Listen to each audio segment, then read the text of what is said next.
And tonight just happens to be one of those nights. Ladies and gentlemen, Mr. Eddie Murphy!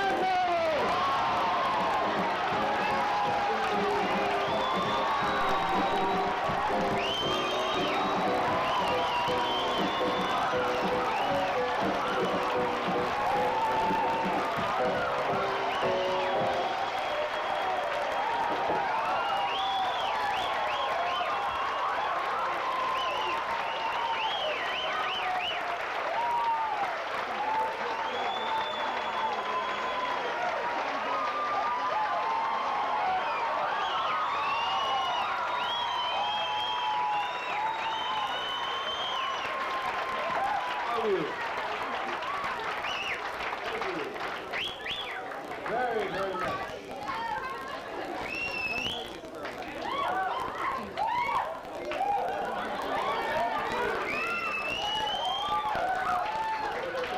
Now, I knew if I came down here, I'd catch y'all. But Saturday Night Live was on, and y'all ain't home watching the show. Y'all better watch that show. They cancel it.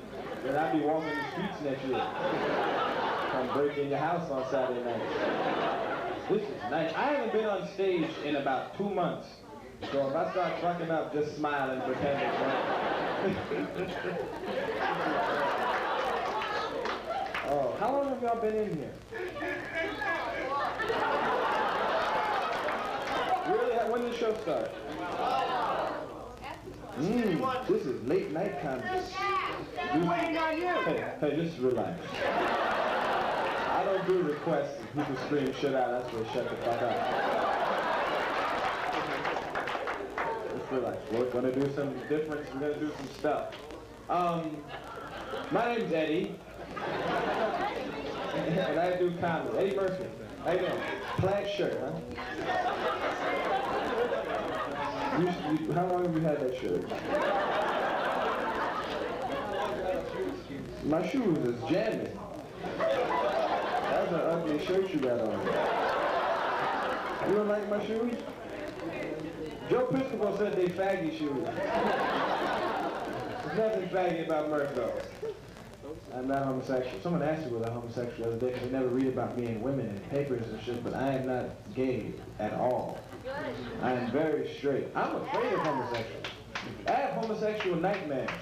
I do. I dream I go to Hollywood and find out Mr. T is a faggot.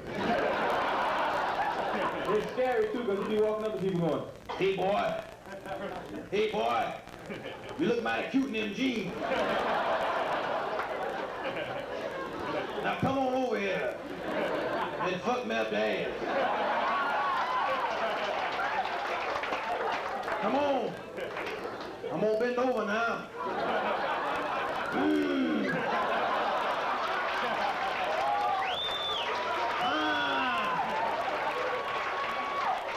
Hey boy, slow down. You gonna mess around and come too fast. Maybe get mad, I'll clench up my butt cheeks and rip your dick off. You know who would be real funny homosexuals? Ralph Cramden and Ed Norton. Wouldn't it be funny just to see the show open one day and Ralph is standing by the window and goes, "Norton!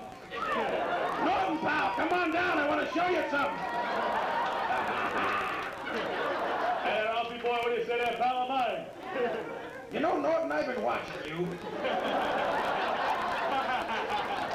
And I know you've been watching me, Norton. You've been watching me. I watch you watch. So, Ralph, I watch you all the time. What do you mean? Norton, my friend, how would you like to fuck me at the end? You know you want to fuck me. And you know that I know that you know that I know that you want to fuck me. Now I'm going to bend over. When I do, start fucking.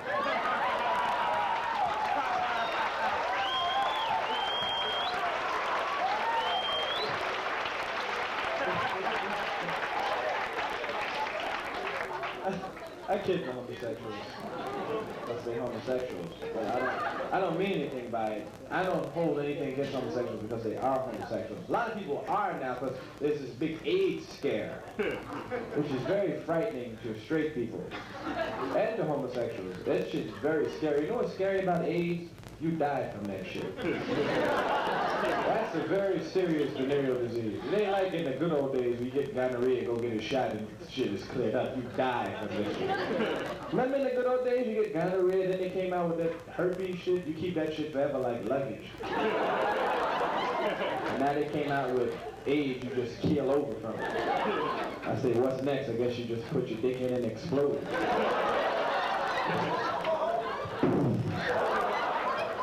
Girl be on the bed going, maybe I should see a doctor about it. Which is scary to me because I'm 22 right now, I'm reaching, all the diseases are scary because I'm in my sexual prime now. This is the prime. You guys, you know how it is, you're 22, you be like this now. Get dick control. Dick get hard when you want it to get hard. Not like in the old days, you'd be sitting in class sometimes, your dick get hard for nothing. Now you have dick control now. You start learning how to move your body too. When you get 22, you start learning how to make love to a woman. You just, like when you're 18, any 18-year-olds in the audience? Good, because they don't know how to fuck yet. They don't. When you're 22, you get all this and you get your facial expressions and you say, all that stuff. You need that. You need to make a face. Women get, when you're 18, it's just one expression, but you'd be surprised if I could. You get a little older. Ever say some real romantic shit to a woman while you was making love to her? And you say it too low and she don't hear it, you gotta say it loud, it don't sound romantic no more? Ever do that to you? What? I said your love is like a symphony.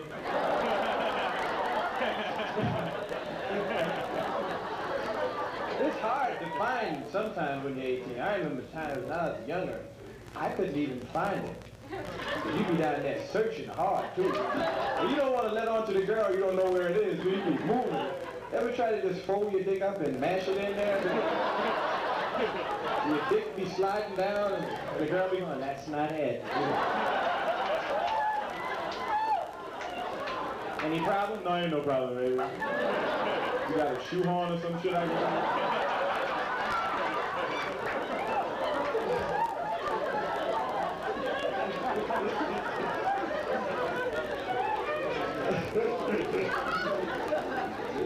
That's pretty disgusting.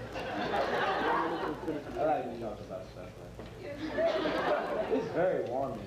You guys hot? No, I ain't Johnny. I ain't got no lead-in line in here. Huh? Oh, thank you. Have you been drinking?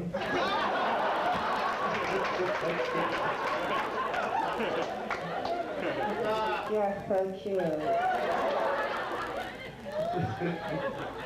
I'm hot and it's well, I got my running clothes on in case I offended some people. I'll just jog the fuck out of here. Start to sweat. Huh?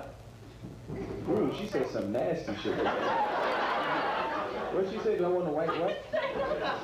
A white what? I didn't say nothing. What'd she say? Ask her what she What'd you say? I said I'd love to kiss you. A white kiss you refer to. You want a white kiss? I'd like to kiss you. Oh, what kind of kiss?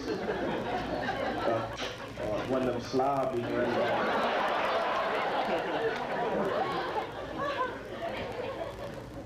Cause I ain't slobbing no strangers. Be like this next week. What is this?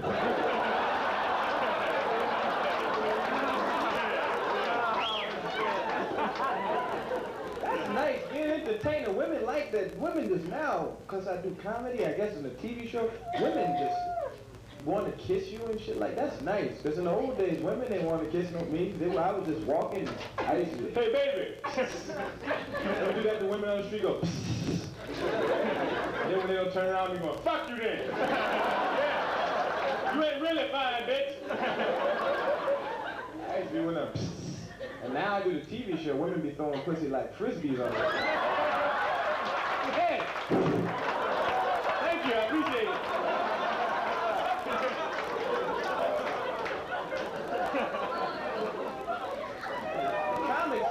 Comics don't get like singers though.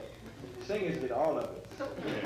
Singers, because you don't even have to look good. You be a singer, you just get pussy just for singing. Because ugly motherfuckers are singers and getting all the sex they can have. Like Mick Jagger is an ugly motherfucker with big ass lips on him. Mick Jagger's lips so big, black people be going, he got some big ass lips. Big ass lips. These singers, women get off on that shit. Luther Vandross, you know what that is? Big fat Kentucky Fried Chicken eating guy. Put the shit on the women go, ah! Sings. Michael Jackson, he can't sing. And this is a good looking guy, but ain't the most masculine fellow in the world. That's Michael's hook though, the sensitivity. Women eat it up. Michael's so sensitive. They like that shit. Michael uses women in concerts. I see him walk up to girls and say, "Is it alright if I come down there and sing to you?" The women are, I could never understand how women scream. If I went to a concert and there was a woman on the stage with a man's voice, that would frighten me. So I was sitting there and the woman said, "Hey lad, can I come sing to you?" I said, "Wah!" And run the fuck out of the stadium. And he'll cry. You ever hear a song called She's Out of My Life? Michael Jackson breaks down in tears. He goes, "So I've learned that love's my possession. And I've learned that love won't away. And I've learned that love needs expression.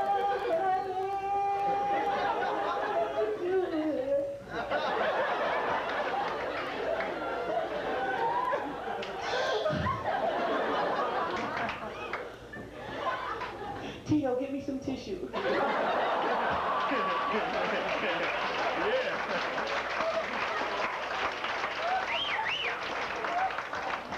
Jermaine, stop teasing. You sing. Get over. You would sing that way. I like guys with masculine voices like Teddy Pendergrass. You just come out, you got what I need. Scare the bitches into like that. That motherfucker's crazy. Throw your panties on the stage. I like Elvis Presley. When Elvis bad, Elvis could sing so good they let Elvis do movies and he couldn't act. He said, "Fuck it, let him sing all his dialogue." And everything Elvis had to say, he just sang the shit. He said, "Elvis, we gotta win this race." "We gotta win this race." "Elvis, want some lemonade?" "Lemonade." Just sing, man.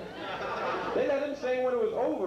Elvis shouldn't have been singing right before he kicked out when he was 42. It was a big, fat motherfucker used to come on stage. And women would be screaming. He would walk out, his butt be sticking out like this. Stomach hanging out.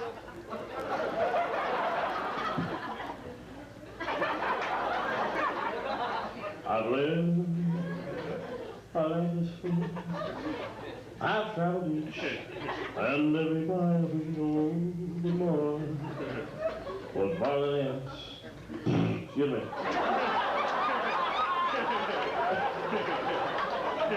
Just sing. You don't even have to be able to talk and you can make money singing. James Brown been singing for 20 years. I don't know what the fuck James is talking about. And whatever James is talking about is some real heavy shit to James. James meant what he said because he ended every sentence with ha! That was some meaningful shit James said. People say, ha! You get mad after a while, they take a needle and say, "What the fuck did I miss?"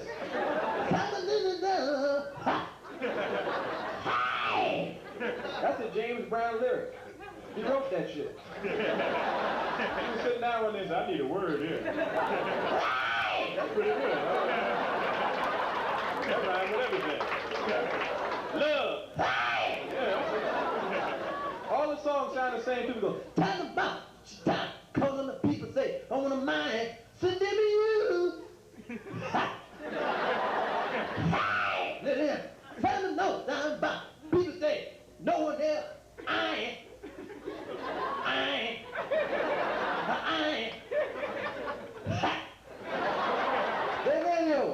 Let people know you're there. Just back, want to kiss myself. Tell me that. You start talking to the band and fuck you up completely. Tell me about that. Yeah. Tell me you. Yeah. Tell me you. Yeah. Band be going, what the fuck is James talking about? I don't know, we're getting paid. Keep singing. Yeah. Yeah. I like James Brown. Anybody ever meet James Brown? I met him once on one. I said, James, I love your stuff. He said, that's about it. He really talks like that. He don't fuck around. I shouldn't be up there making fun of him. I make fun. I be fucking with everybody. Critics be writing about me and say he has a mean streak in him. Do I seem mean? No. Good, because critics, they think I'm very mean. I always want. No, I was. Where's Richie at? I would do a routine. This is disgusting. Don't ever tell Bill Cosby you saw me doing this. You know how Bill Cosby's always on these real clean routines and shit? Wouldn't you like to hear him just do a dirty bit one day about his family? Because he always comes out and says, now see, my children. I have 5 kids. I lose count sometimes. Children make so much noise you don't stop counting them. This ball. You see, I have a daughter now. Her name is Erica. She is 15 years old, and she is just reaching the age when women should start to douche. The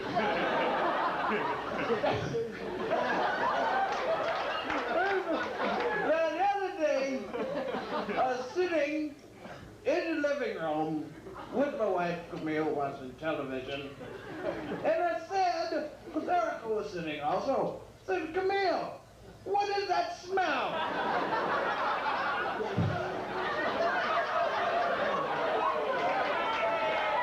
Hold up, this is nasty, wait a minute. And Erica said, it is me, Father. This is too nasty to be doing it. What if Cosby walked in and beat me up on the stage? I talked to Bill Cosby about 2 weeks ago. That's why I did that bit. I ain't like what he said to me, so I'm now on stage going, my daughter should douche. There's a critic in the back going, he's very mean. I did a routine about his daughter douching. What did Bill Cosby say to me? He said, oh. It was 45 minutes on the bus. And hello, Bill said, yes. Oh.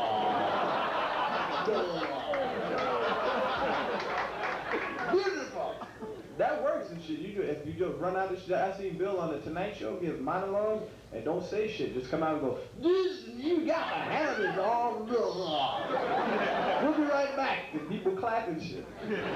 I'm starting to sweat now. If y'all hear an ice cream truck go by, go out and pick something up for me. Like Mr. Softy. Remember Mr. Softy ice cream? Remember that good stuff? They don't have that no more. It don't taste the same no more. I remember Mr. Softy used to come to town, and you could hear the ice cream bells from 50 miles away. No matter what you were doing, it would stop if you heard Mr. Softy and lose your mind. Kids would go crazy over the ice cream truck. Remember? You'd be outside playing, you hear... Ice cream! Ice cream! The ice cream man coming! The ice cream man coming! Mom! Mom! Throw down some money! The ice cream man is coming! And your mother come to the window and start throwing change down and going, where's your mother toasted almond, Bob? And get your father something else? Bring back my change! And you get all the money and run down the street, top speed, chasing the ice cream man, go, ice cream! Ice cream man always drove an extra 2 blocks, too. I know he's seen us, too. I guess he'd just be in the car going, watch how fast I make them little kids run. He'd be behind him doing 50, too, going, ice cream! He finally stops, he pull up next to the truck, be all out of the window, say, ice cream man, give me one of them, give me this over here, ice cream man, give me that, I don't want this, thank you, ice cream man, thank you. You eat your ice cream, you know how kids are, you don't eat your ice cream at first, you be happy, and be dancing with it like, I have some ice cream. got some ice cream. Ice cream be running all down your arm and shit. And I'm gonna eat all of it. Ice cream, I'm gonna eat it. Always be one kid on the side, then get none, the kids don't care. They go, you don't have no ice cream. You didn't get none. You didn't get none. You didn't get none. You didn't get none, cause you are on the welfare and can't afford it. You can't afford it. You can't afford it. And your father's an alcoholic. You want my ice cream? You want one lick? Psych. You want some ice cream? You want some ice? I'm gonna eat all of you. Cannot.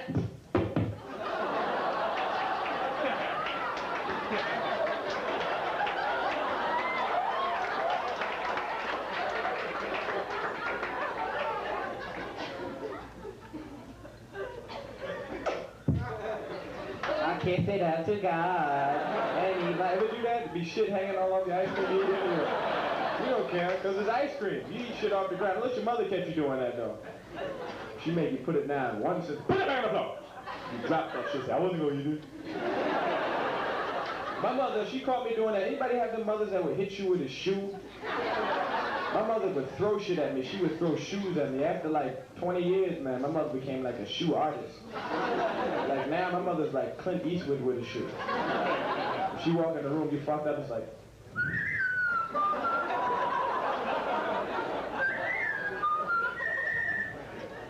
Why'd you eat the ice cream off the floor? I didn't know ice cream.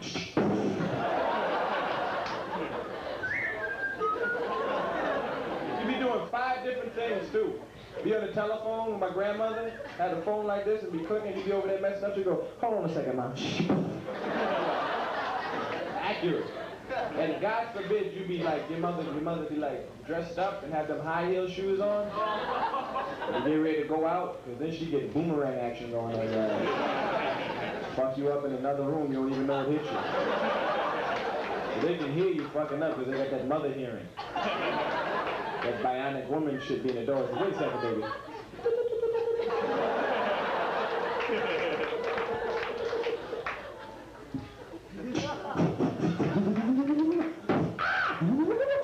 Let's go.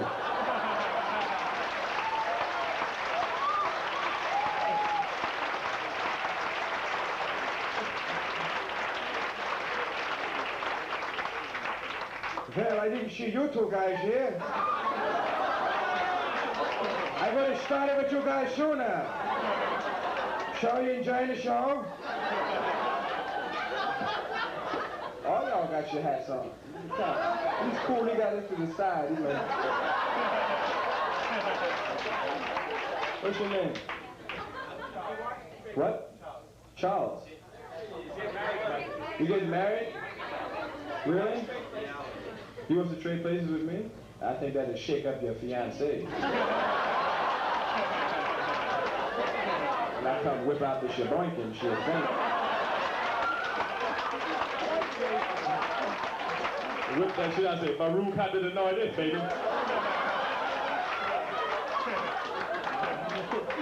What does Baruch Hatadanoy mean? Baruch Hatadanoy, Baruch Hatadanoy. What is that? Is that bar mitzvah or wedding? I don't know. It's everything? Y'all just be walking around singing that shit. I guess it's like Billie Jean to Jewish people. They be walking around, Baruch Hatadanoy. You getting married when, next week? Monday. How old are you? Columbus Day. Isn't that wonderful? How old are you? 27. Oh, yeah, that's old enough to be doing that. Before it gets rusty. Before it gets rusty? What's gonna get rusty? Y'all's dicks be getting rusty as well? Sean, it's time to go find a ride. Your puck should get rusty.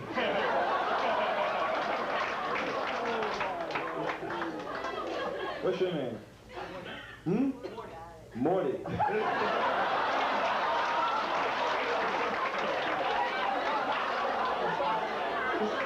That's one of the names you got to grow into and shit. It'd be like, your name would be cool and you get like 65 and shit. It'd be a Hollywood agent. It's pretty hard to name a kid Morty. Who's the kid? Little Morty. Morty. That's for straight up? Is it short for Mortimer? Morty.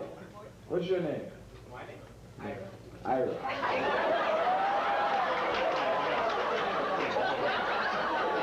So what, you gonna make fun of my name?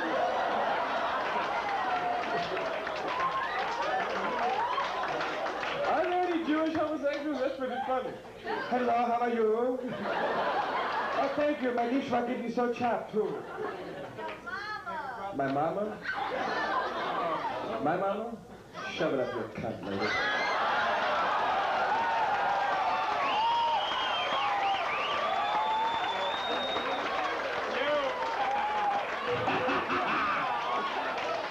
He's very mean. He's very mean. I told him to shove it up. I am probably the dirtiest comic in the world. Isn't that right, Ira? Sure. What's your name? Murray. You don't even got no hookup on. Oh, yes, you do. Oh, it's brown. It blend in and shit. In case y'all meet some girls, they don't know. They just blend in. And your name? Steve. That's my mom. What's your name? Jack? Oh, y'all lying now. Steve, Jack, Tom, just give it the fuck away from us. What's your name? You liar. Oh, is y'all writing on your hat? In case y'all steal from each other? Someone stole my yarmulke! That son of a bitch! It says Mark right there! Sammy Davis. It says Mark. What's your name? Sid? Mark's like, you can keep that now. I don't want to catch you. Who knows what your Schwarz's got?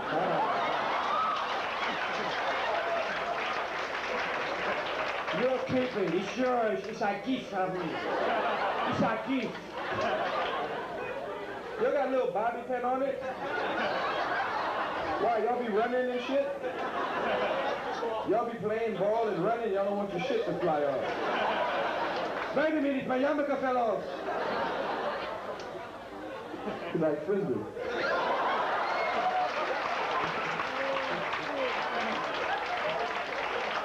Take y'all to picnics with us, have them mini Frisbees. Do all y'all have caps on with names on them? Yeah. Your name's on yours? Sid. I think that's pretty cool. You never have to ask the girl, you go to like a Jewish disco. The woman goes, so what's your name?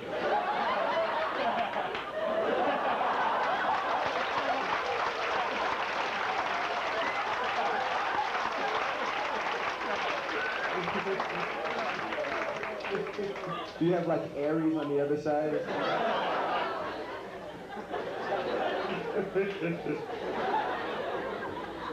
Have they been taking pot shots with you guys all evening? Really? Not every day you get a table full of Jewish guys with yarmulkes on.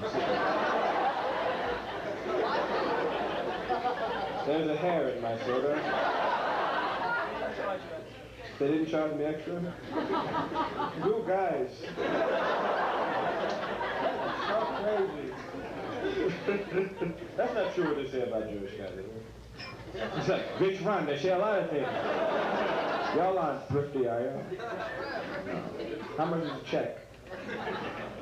Hey, 175. That's why y'all ain't laughing, right? It's not true. $175. When I was young, you could go in a store with $1 and you could buy a piece of cake, a soda, a sandwich, something to eat for later. Now you're going with $1 and say, get the fuck out of here. When your grandfather was young, he could go in the store with $1, he could become Paro. And when your great-great-grandfather was young, they just give this stuff away to you. You walk in the store with $1 and say, what's that for? It's free. It's the good old days. Hey, not all the jokes can work, all right? So fuck you. Don't sit there and look at me like this. That wasn't funny.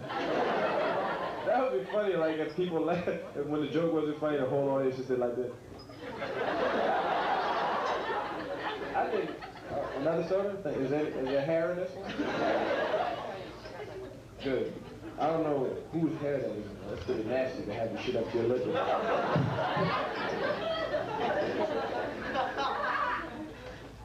Toast.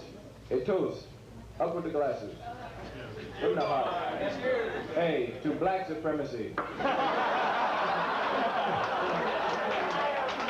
Let's see them glasses there.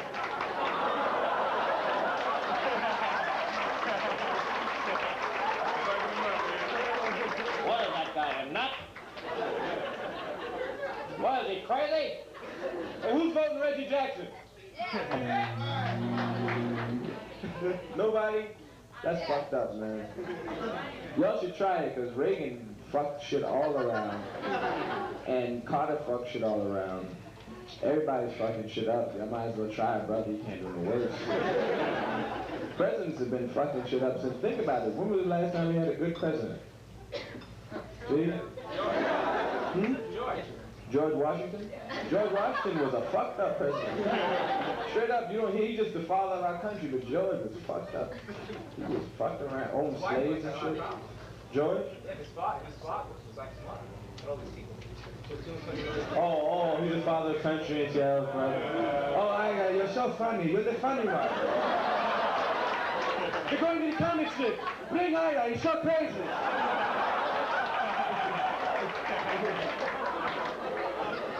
He'll be in the car. And when you said that George Washington's wife was tired, I was going to bust the goddamn. Ooh, that was fun.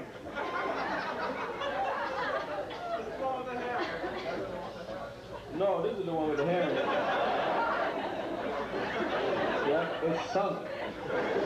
That soda kill the hair. What was I talking about? Oh, Jackson. Y'all should vote Red Jesse Jackson. I would really like to see that. It would be some interesting shit. Jesse's getting in shape too, because he knows he might win. It'd be dangerous business being the first black president. You have to give speeches like this. My fellow Americans, the really people must get together and jump. Are you watching these motherfuckers over here? I don't think they're too happy about this shit. You won't stand still.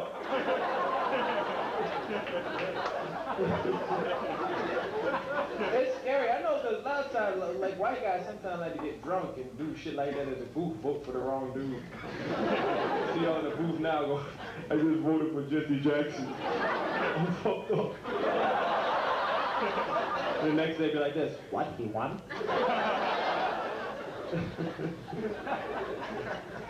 Chinese dudes should run for president. They should have a black dude be president, they should have a Spanish guy be president, there's a Chinese dude. And a Chinese woman. I wouldn't mind having a woman be president. That'd be some different shit. See guys, you just say shit like that to make the women clap and like that. I'd be a mad motherfucker woman. That'd be some fucked up shit, bro. Because the Russians fuck around and catch you when it's that time of the month, we be in trouble.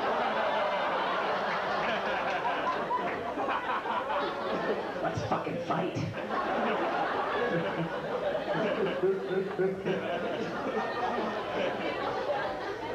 Huh? A woman at the menopause? Well, that's something to look forward to, huh? I just reached menopause, but I'm running for president. That was funny. Fuck you,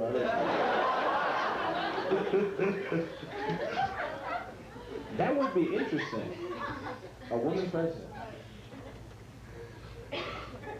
Let's think about it. My mind is like, what you gonna talk about now? What you gonna talk about now? I smell something in here. Hey, are you with them? What's your name? Manuel the Lone Jew. He could hang out with the others, but he'd rather be alone. He's Manuel, a Jew by himself. Manuel, coming soon to NBC this fall. Are you with them, man? You with her? You guys know each other? Sure! What's your name? Anna? Ghana. How you spell that? How you spell?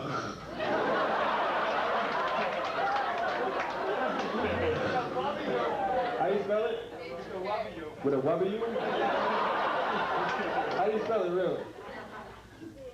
Oh, CH. That's ch. Oh, y'all. Do you speak Yiddish? Yeah. Y'all gotta get all that in the throat.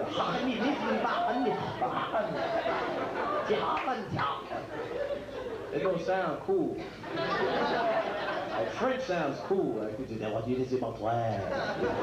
say I got a shit in French. It sounds good. I'm not from your flat poo poo.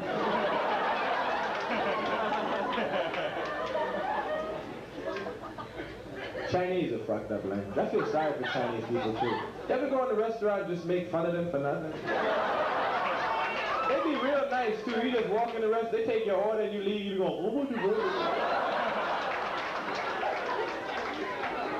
For no reason, real nice guy. They just, and your friends be laughing, they look out the back and say, the food's coming right up. You say, yeah. I know they be in the back watching sometimes going, yes, very funny. Make a special wonton soup for him. Make fun of me, yes. That'd be more like this one. The Chinese people have very little things. They got little tiny rice sticks. That's why they be squinting all the time. In the bathroom going, I can't find that. They do have little ones. That's why it fucked up they walk too. They be walking all light and shit. No dicks and no butts. Nothing. Black dudes, we got. It's true what they say about us. We got this and this, butts. We got black people have the butts on. See that? See, white dudes be about this. Hello, ladies and gentlemen. We have a safety. We got all of this. True. I see you bashing on your leg. We know what they say about y'all, so don't even try it. I had it mixed up. I heard once that Jewish guys had big ones, and I heard Jewish guys had little ones. Which one is it? You got little tiny bitches. How about you, Ira?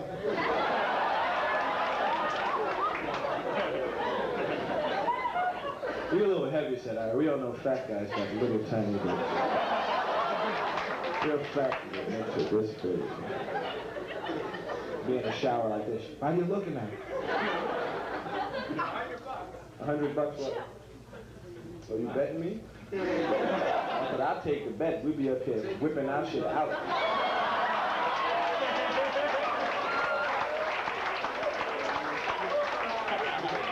I'll whip my shit and say, you next.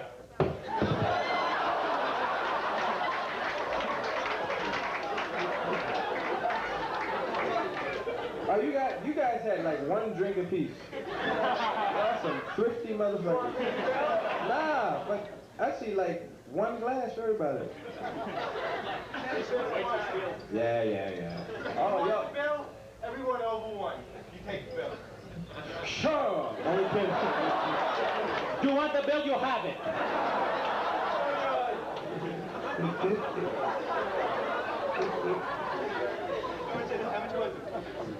$175. Y'all already paid.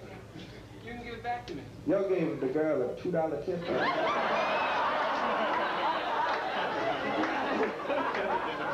I can see us here. So much should we give it? $2? Sure, that's okay. You walk out and go, I think you'll be happy with what we left you at. $2. Anybody drunk? I know a lot of y'all drunk. It's late night Saturday. Get drunk, go home and fuck with your family. I know this was like, my pop used to do that. Especially older people, older guys like to get drunk, go home and talk for hours. Drunk people think they're saying real heavy shit to me. Don't be saying shit. My father was walking house 15 minutes. drunk dudes be sitting at the bar talking politics, and this begging motherfucker, beautiful. Another drunk people be going, yeah, that's right. My father would get drunk on the 4th of July every year at the cookouts. I hate cookouts. Anybody has cookout every year that they go to? No? Y'all city people ever been to a cookout? Do all your relatives come out every year? Do you guys have like an uncle? I have an uncle that likes to work the grill. And like he works the grill and no one else can touch it. It's like his job. My Uncle Buster just come out and like when he's there, nobody can touch the grill. He walking outside, get away from that grill, you know outside no fire. Get away from that grill, I'm gonna tell you outside the fire. Eddie, go over there, chop down that tree, and all that wood over there. Chop that tree down over there. You kids go over there and get that gasoline. Go over there and get that gasoline, and 2 gallons of gasoline out the shed. You kids roll your shirts up, put it on the wood. We're gonna make a fire. We're gonna make a fire over here, China. Throw the match, I tell you, hold that match now. Give me this gas. We're gonna fall over here like this. When I tell you throw the match, right, China? When I tell you, get that lighter fluid out. We can't use that shit. Go ahead. Here we go. There we go. There we go. Throw the match, China. Now that's a fire. That's a fire. Look at that. China be all right. Roll around a little bit. Roll around. Your Uncle Buster's married to Mom Honey. Aunt Honey got a mustache. One of them lady mustaches, you know. That's cool when you're about 20, you know.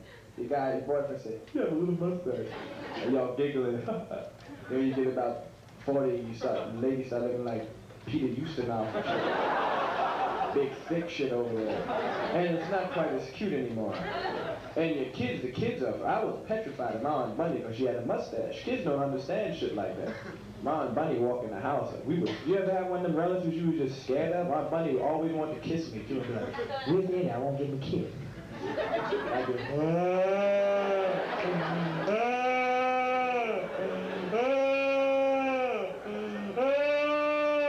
what's wrong with you? She got a mustache.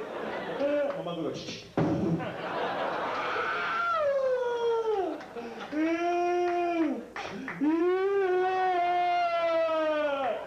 shut up!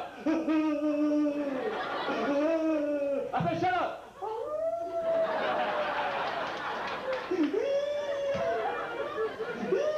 Go in the room after your mother beats you and be wishing hateful shit on her. Ever do that in the room? God, please kill her. Supposed to get hit by a truck and die. Mommy, he in your face, like that's you. I had one of them big brothers that used to do that. I had fights with my big brother. I have them fights when nobody's home with one of your brothers or sisters and try to kill them. And we run around the house with a knife going, wah!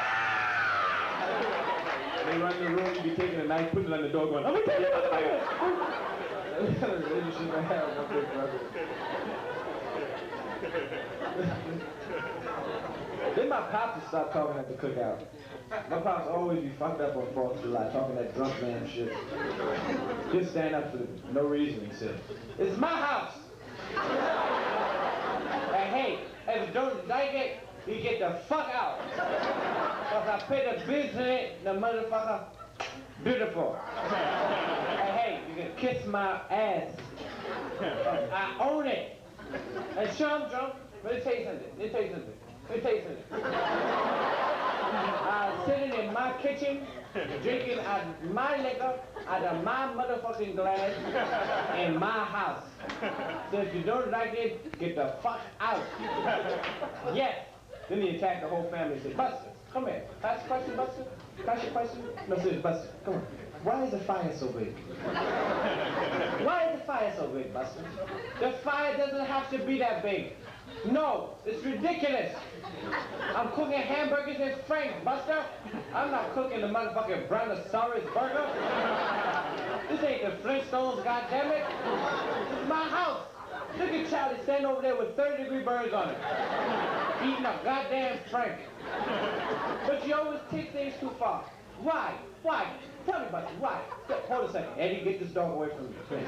Get the dog away from my plate, because I'm going to shoot the dog, Eddie. I'm going to shoot this dog. But no, shut up. Stop crying. You don't spend time with that dog. The dog is stop crying, Eddie. Stop, because you can get the fuck out, too. I know you're 7. I know you're 7. But you be a 7-year-old walking the dog, no house motherfucker, Eddie. This is my house. Why don't you clean up behind this dog? Why? This dog is 7 years old, Eddie, and does not know his name. Look at Coco. Where the fuck's it going? You don't know the dog's name either. The dog, you don't spend time with it. You don't pet the dog. You don't feed the dog. I'm supposed to come home from work and walk a dog? Hey, kiss my ass. I'm not walking shit. I'm a man, Eddie. As God is my witness. As God is my witness. As God is my witness, Eddie. As God is my witness. As the Virgin Mary is my stenographer. As the apostles are my jury. And as Moses is the bailiff, Eddie. Okay, it's getting tired. God is my witness. It's beautiful. But you have to spend time with the dog. The dog shits all over the house. And you don't clean the shit. If I don't tell you, if the mother don't tell you, you won't clean the shit. You walk in the room and say, I don't see no shit. Keep walking. Yes, because it's a shit that's been in the playroom for 6 months. It's as hard as a rock now, Eddie. Are you kids going to play that Atari game on it? You don't see that shit. The shit's hot as a rock in there now. I went there and watched the fights last week. I said, fuck it. I put my drink on top of it, Eddie. It's a coffee table now. My friends come over and say, oh, that's beautiful art. That's not art. That's a piece of shit. And my children don't listen. But why can't you do this? Why can't you clean? Then every year, my Aunt Bunny would fall down the steps. Aunt Bunny weighed about 300 pounds. An old 300-pound woman fall down the steps. Make a whole lot of noise. It takes a long time because they be trying not to, they be like trying to break the fall. Because you can die when you're 40. Well, kids fall down the steps and get up and keep trucking, but an old person is like, they live a good life. Dead. So my Aunt Bunny would try to grab the steps and shit. It was real funny because you hear like, Jesus, God, Lord, help me, Lord, please, Jesus, please. Help me, Lord, Jesus, I'm falling down the steps. Help me, Lord, oh, Jesus, please. Oh! My shoe. Oh, Jesus, God, Lord. I'm halfway down now. Help me, Lord, Jesus. What is all that fucking noise? Oh, Jesus. Lillian, the bitch is falling down the steps again. Oh, Lillian, help me. I fell down the steps. Buddy fell down the steps! Eddie, Buddy fell down the steps! What happened, Mom? Buddy fell down the steps!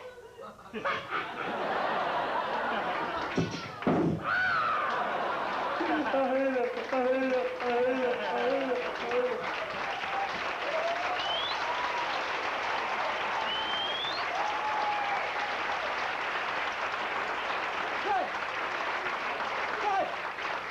What the fuck is wrong with your wife? The bitch falls down the steps every year, Gus. You come over my house every year, you burn down the motherfucking backyard, and this bitch falls down the steps. Why? You don't know something? You know why your wife can't walk steps, Gus? You know why she can't walk steps? Because she's a fat, hairy bitch.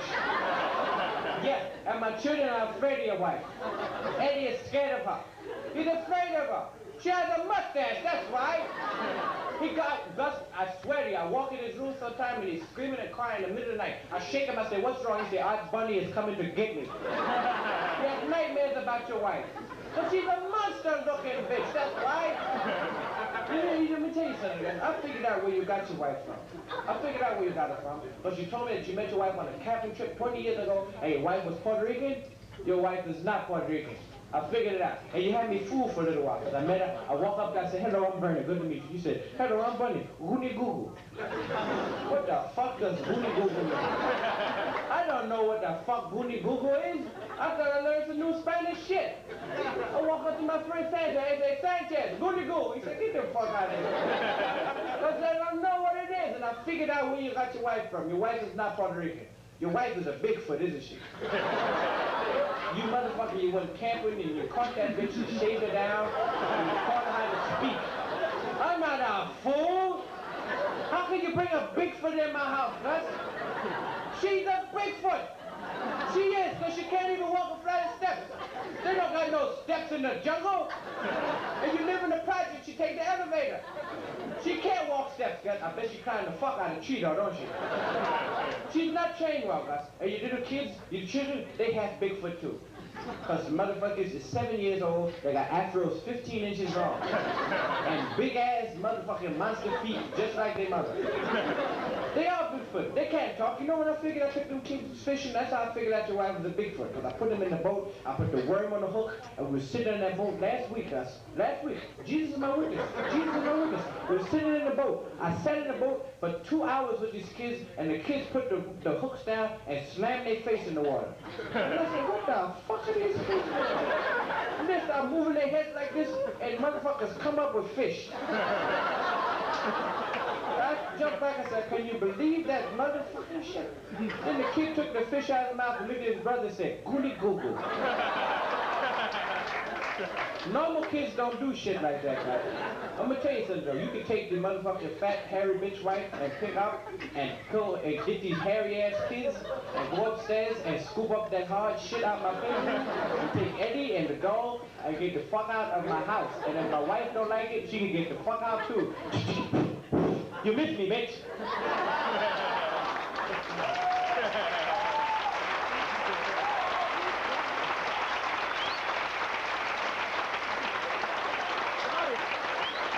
Which one is it?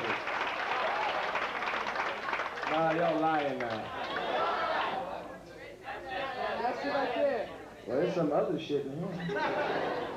No, y'all lying. Which one is it, Warren? Right here to the right. This one? Yeah. I have a question. I was watching Poltergeist on cable last month. Why don't white people leave the house when there's ghosts in the house? Y'all be staying in the house too long. There's ghosts in the house. You should leave. Leave. They're ghosts. Exorcists, they stay in the house. I would have left the bitch in the bedroom. The poltergeist, ghost came, the monster came and took the girl in the TV set. That's some scary shit. Not only did the white people stay, they invited more white people over. Get out. I would have been down in the precinct saying, they said, Mr. Mike, what's going on? My daughter's in the TV set. Yeah, I didn't know what was going on. I just got the fuck out, man. I just ran away. When she don't show up at school, I don't want y'all to think I killed her, no shit like that. She is in the TV set. I left. This is funny. Y'all can have all that shit. I don't want nothing to do with the shit no more. If you get out, I don't want to see her because she might be possessed or some shit like that. I don't want to see my daughter no more. Mr. Murphy, didn't you try to save your daughter? Yeah, I'm a man. I tried to save her. I turned the channel. The shit didn't work. I got the fuck out. In Amityville Horror, the ghost told them to get out of the house. They stayed in there. Ghost said, get out. And they said, let's stay for a while. That's a hint and a half for your ass. The ghost said, get out. You should just tip the fuck out the door. I would have been in the house and said, baby, this is beautiful. We got chandelier up here, kids outside playing. The beautiful neighborhood, we ain't got anywhere. I really like, get out. Too bad we can't stay, baby. I gotta go. Other comments have been going, but don't y'all leave because it's gonna be pretty funny. Take it easy. All right.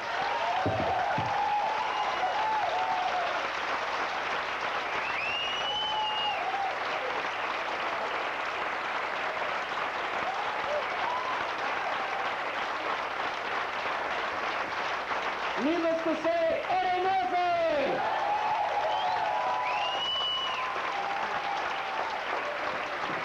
You just keep applauding. I'm gonna have a seat. Eddie Murphy!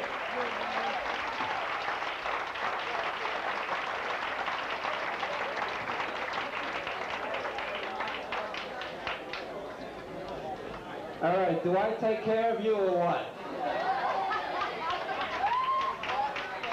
Did I tell you we had a present for you? Ooh, boy. 55 minutes of Eddie Murphy. How many of you expected that? Well, if you are... We're going to have some fun now. This is, welcome to the Comic Stripping Group. First of all, this is sort of the group participation part of the show, where we will call on you from time to time for your suggestions. And the first thing we're going to start out with, folks, if we could settle down just a bit. First thing we're going to start out with is something we like to call tags.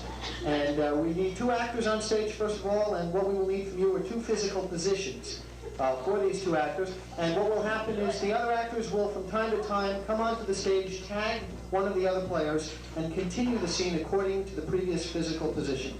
Now, that may sound complicated, and it is. No, it's very simple. And all we need for these 2 actors are 2 physical positions to start out with. Clean, if possible. Squat. Squat. Okay, for Billy, squat. And for Alan? Breaking into a car. Breaking into a car. Okay, that's fine. And all we have to do now is begin. And get this wheel out. All right? That's the perfect way to break into a car. Get the wheel first. Yeah. I want to go from underneath and up through, okay? I'm under the cover, man. All right, we'll put the wheel over here. I got this end. All right. Okay, and then I think what we do is we take the transmission out. Where's that? It's the quickest way into the car. It's up here. Free! Okay, now.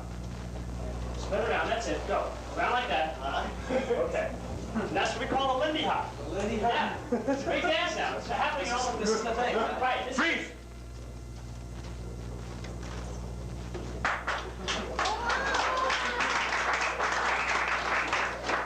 Your first time as a flamingo? No, I think I just want to stand on a Polish person's lawn. I'm not sure. Oh, you get your foot. Just walk like an asshole. I see all those little black guys, you know, on the lawn. Freeze! Now, pay attention. It's like this. It's called praying mantis. Like this. Why have that one have 45? So dumb, master. Oh, shit. Whole school based on tragic flaw.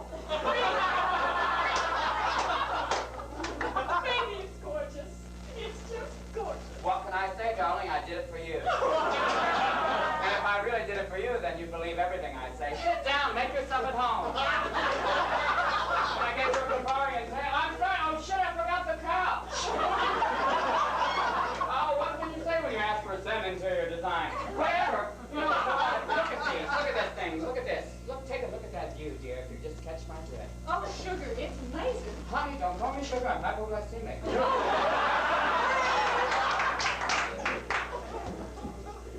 Little Dizzy, I don't want to talk about war anymore. Ah, baby, I don't ask me that. Don't ever tell me about war no more. Goddamn, why are we talking like this as two white people? No, damn, ever since you took that course, you've been so damn different. I've been cooler. I've been hipper. You are, but God bless you for being that way.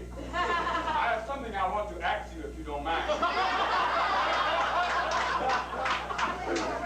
Who was at your whip last night? It was nobody. He was just a lawn ornament. Great. Where, Jim? He was only about this big when I first saw him. He came by me and he flew by. I said, what are you doing in my face? He looked at me, didn't say a word. I saw that same man yesterday, but then again, I took a lot of meth being going across the country. You shouldn't tell us. If you tell the Highway Patrol, they won't believe you. Come on, get give me a break. I've been doing this over about 5 years now. I'm gonna do a little bit for you too, but ain't no rhythm music I'm talking about. You know, there's a lot of truck drivers coming here and tell me that. You know. Wait, no, wait. I'm just going to make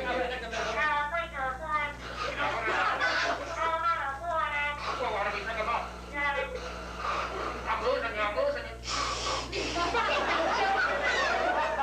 God damn it. I'm going to speak for your taste, though. Damn it, all things are so different now. Can I get you something for your mom?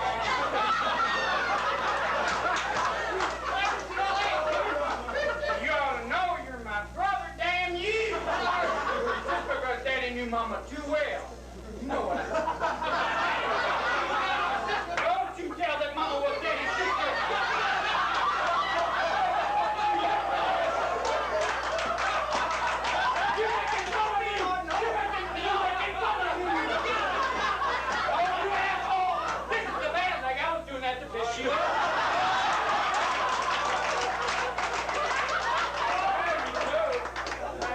And it's not even my leg, it's my penis with a shoe on it. You've been talking to me for years. That's not only your leg, that's Mama's leg and Daddy's leg and everybody's leg. Oh, God, let me fit that. No, we're all going too far. Hey, you've gone too far. We'll come back. You should come back now. All right. Free. Darling, I was so disappointed to news that you've been bounced out of reform school. Well, Mother, I couldn't help it. Well, you should have helped it. Well, I couldn't help it. The man said, There's something on the floor. I bent down. And before I knew it, I had a dozen red roses. Mother, please forgive me. What was it like, exactly? You should never send me to a school called St. Frederick's of Hollywood. I should never. What type of school, what type of reform school is Our Lady of Lingerie? Bend over. Was it like that? Freak! Is your baby, Mr. Johnson? Yes, it is, but I wouldn't like you to hold it like a head like that. It's a beautiful child. It is. It's a lovely child. There we go. Why does the light fall? We'll figure out. Don't worry about It's it. all right. It's a lovely child. That's the Sammy Davis Jr. kid. Really? You said the eye fell out? I didn't think I said that, but you're right. Put that out of the way. That's not yours. Only have I for you. Sorry, Mr. Johnson. We'll have your baby in a minute. That's all right. Mr. Johnson, baby! Get him out, problem to go! Johnson, baby! 2 feet, it's on a ramp, rock him! Get him up, swamp, and get him out of here, bang him out! Umbilical, cut the umbilical bag and keep the placenta. Get out the placenta, how to get the placenta to shampoo! Dr. Pepper, Children's Ward. Dr. Pepper, Children's Ward. I'm the That's all right. Going too far again. Sir, you done it to me again. You back. You back. You did it again. I'm a wicked impossible. Look at my child, and I thought I'd be getting away from you. But my baby's fine. My baby's going to be away from you. It's not your baby, I'm telling you, it's not your baby. Why is it not my baby? Why is it not my It baby? belongs to another man. belongs to another man. That's right, his baby belongs to another man. Difficulty? Of course. Look at him. It's impossible to give birth. Let's have our interview with this gentleman. It was strange that all this time I never knew why I was talking to the audience. I used to just break scenes and look at people and talk to them. I never could do that.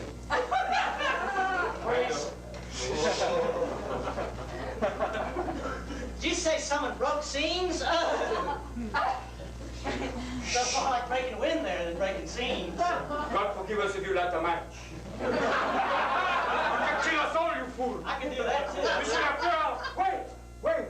I'll go sew together some sheets. We'll build a balloon and float our way out the ferry. No, wait. No sheets. Sheets. No sheets. You're right. That's another form of energy. Wait, come over here. Look what I invented. Something that years from now, no one will ever know. Look at this. Rubber vomit. What? Is that anything like whoopee cushions? That too. Wait, other things. I've invented years ahead of their time. Shake my hand. I don't know what that does.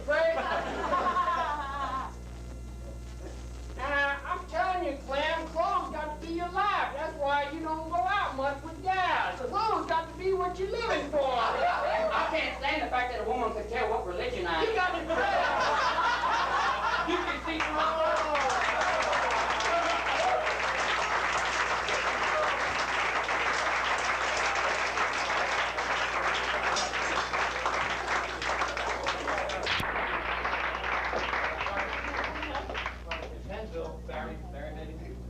Thank you, ladies and gentlemen. Now we're...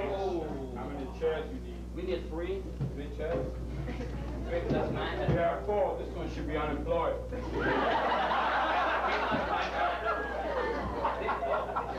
Oh, sorry. I was okay. No, I'm sorry. No. Boris. What did you mean? Can I? God bless you. Oh, now we have 5 boys and girls. 1, 2, 3, 4, 5. You say 5? No.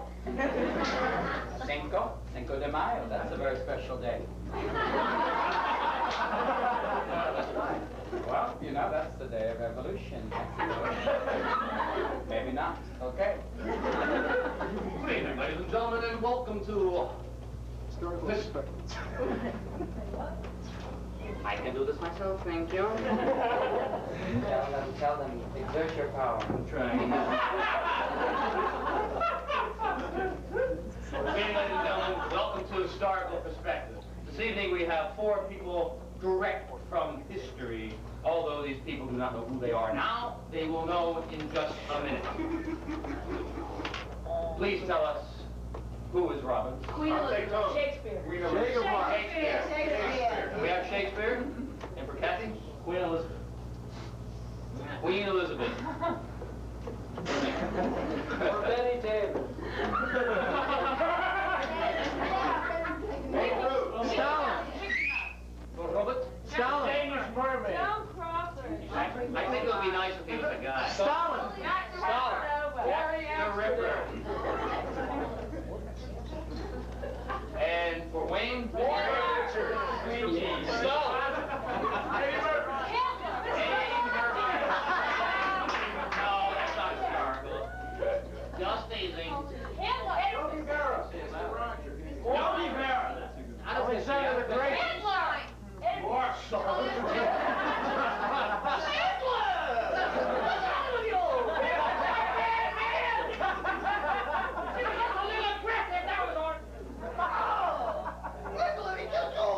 Joe Goebbels, how are you? Now, ladies and gentlemen, Crazy thing you did with the plane, you bastard. Thought you were trying to Sweden, fucked up. Who knew? ladies and gentlemen, what we need now is a topical issue to be discussed. Something in the news. James Watt. James Watt. The firing of Mr. Watt. Okay.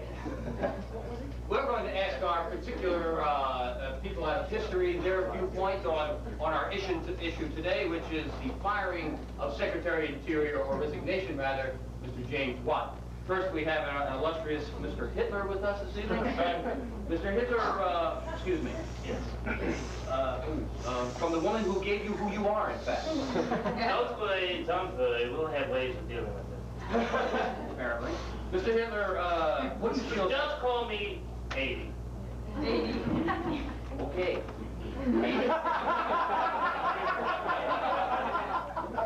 80 pounds? Can I go to 80 pounds? 80 guys? Sorry. 80. What do you feel about the resignation of Mr. Watt? First of all, I'd like to say that I am an environmentalist.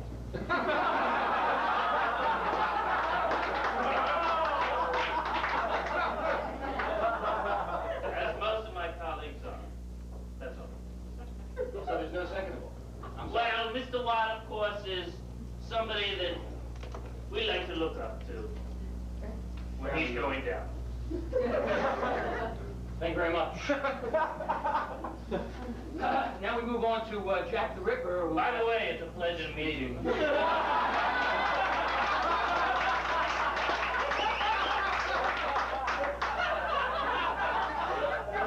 Mr. Ripper? I always admired your work myself. I gave you a book. Yes, sir. Can I call you the Rip? Please. Oh, Jackie. I prefer Ripper. Ripper, babe? How do you feel about the resignation of Mr. Secretary of Interior James Watt? Well, Mr. Watt was a fine man. And I think that it's unfortunate that we lost him in public service. Because any man who's down to cutting trees, cutting anything for that matter, is my kind of man. So you're upset over it? I'm a little despondent. I can see that. What's your name? We'll find out in just a moment, because we're about to ask Queen Elizabeth how she feels about the firing or resignation of Mr. Watt. Thank you very much. Of course, I don't know exactly who James Watt is. I've been in my bedroom so long. I'm not caught up on these things. I believe that he is a man. Were you aware that he's an environmentalist and, well, he likes horses?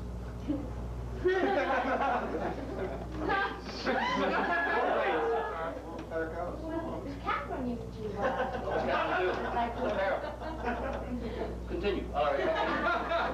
But I believe that James Watt should have resigned. I believe that that was a good move because he was the brother of the man who came into my bedroom. That's real interesting. It was interesting. We talked about it all night. Very good. Okay, thank you, Queen. Now we move on to Shakespeare, ladies and gentlemen. Mr. Spear? Well, just call me Will, whatever you want to do. Thank you. You know, it's a privilege, you know. That all of my works are still today, and thank God Donny Osmond hasn't played Othello. Under my real name, I could never write into my real name, William Shakespeare. Fuck 'em.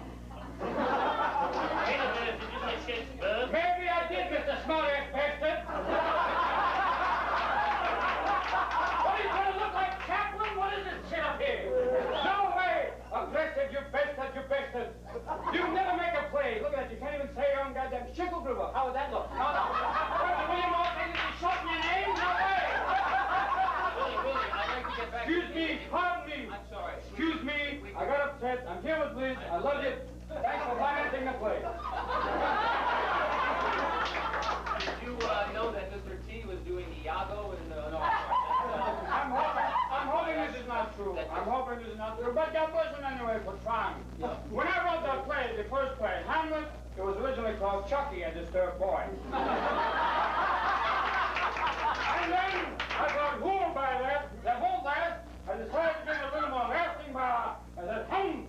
It's like there was a town. If I go to that Hamlet, I said, no, that's like a play. Honey, and who knew that today there was still recording that.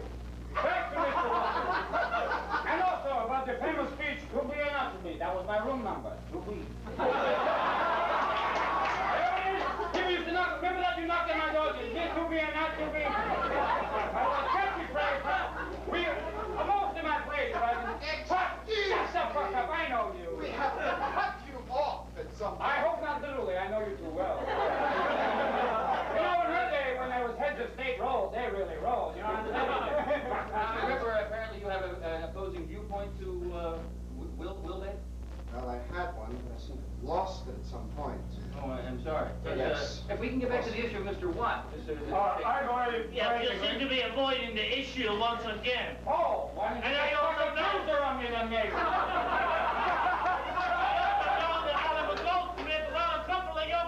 Maybe so. Maybe so. And you wrote, what about your second book, Mind Shack? You ever read that? No one ever read that, Mr. Smartass.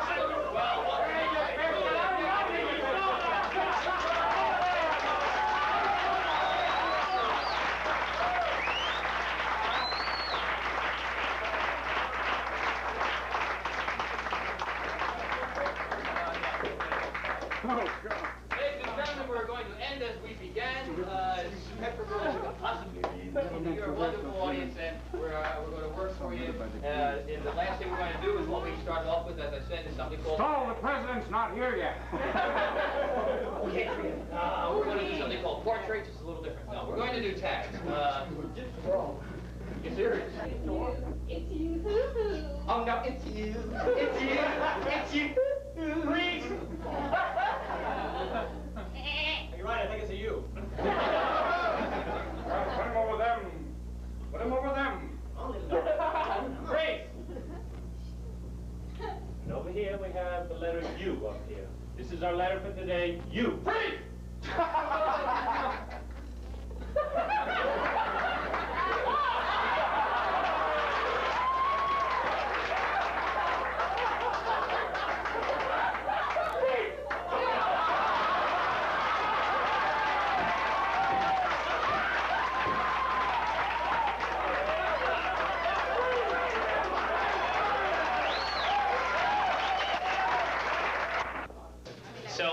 This guy, as a matter of fact, he's a little weird, this guy. He's kind of a bizarre. I don't really talk to him at the bar because he's known to eat glass.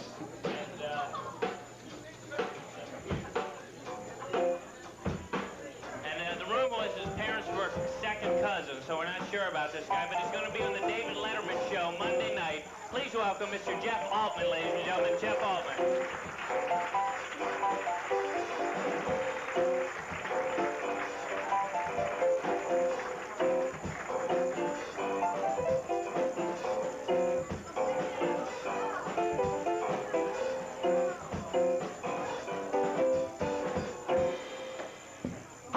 band, ladies and gentlemen. Thank you very much to the band. God bless.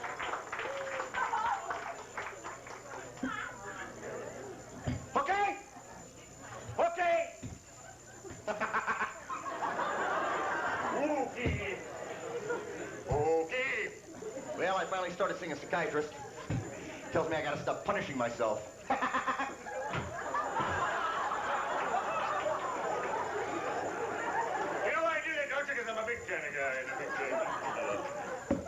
Okay, how many folks here tonight have a dad that wears his pants like this?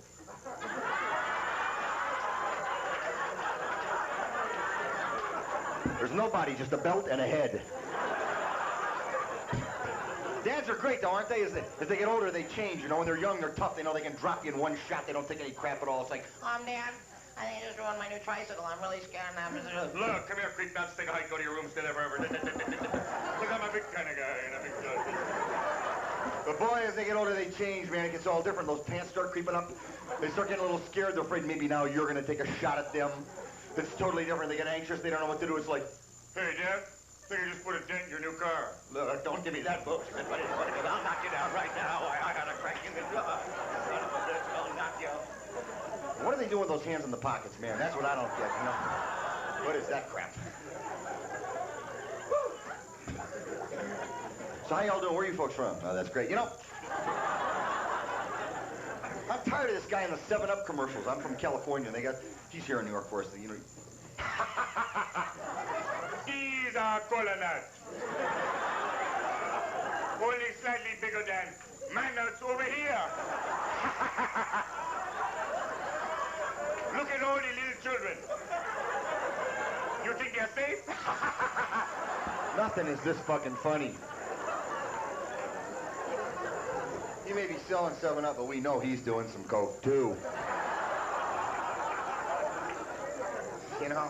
And they're paying him $1 million a year. Bottom line, the guy cannot even pronounce the name of the product. You know I love to get up in the morning, sit nude in a bowl of chili, have a wonderful sip of a delightful new. Stand up. I love stand up. No caffeine, stand up. Yeah, try that next time you order some fast food, you know. Yeah, like a burger, some fries, and a stand up. I like a stand up for my dad, too. I don't want to 7-Up, I want a cup of coffee.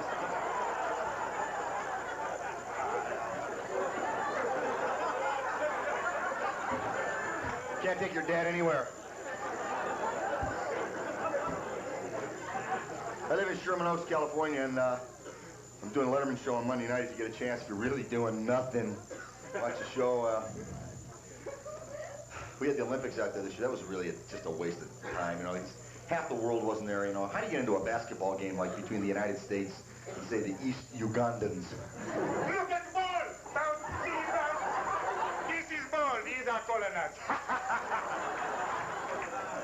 You know, I ain't watching. And the boxing is all different, you know. The boxing was, because the Russians weren't there, the Cubans weren't there. You know, and our guys are the best, because our guys are confident. The American boxers all think they're Sugar Ray Leonard or Muhammad Ali. It's always, it's like, hey, where you from, mother? Where you from? Italy? Where you from? France? I'm gonna knock your ass down. I'm gonna bang on your face. I'm gonna bang on your head. I'm gonna knock you. I ain't gonna touch your ass yet, boy. Russians, totally different style. It's like, come on, young black boy. Let's really get it on. Let's really go to a function in that crap. I dropped you like 30 shirts. they all look like your dad. My dad could have boxed for Russia, you know. Don't give me that bullshit. I'm not getting it right now. Bang, down you go.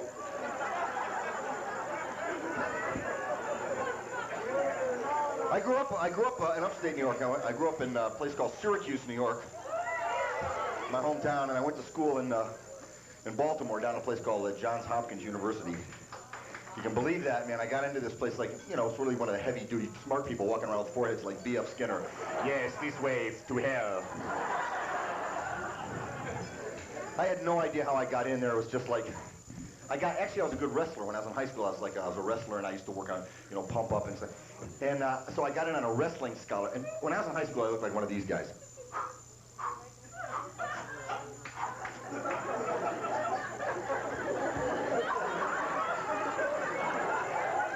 Fucking A, go for it. My name's Jeff Altman, bodybuilder and wrestler here at Johns Hopkins University. Living proof that building your body reduces the size of your brain. Fucking A. Just finished my new book called Pumped Up and Goofy. Took me over 2 years to write and over 3 years to read.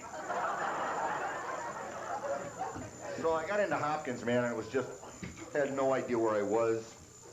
I had the worst study habits in the history of college. Well, until senior year, then I found out what I'd been doing wrong. I had been highlighting with a black magic marker. Everything just disappeared, and I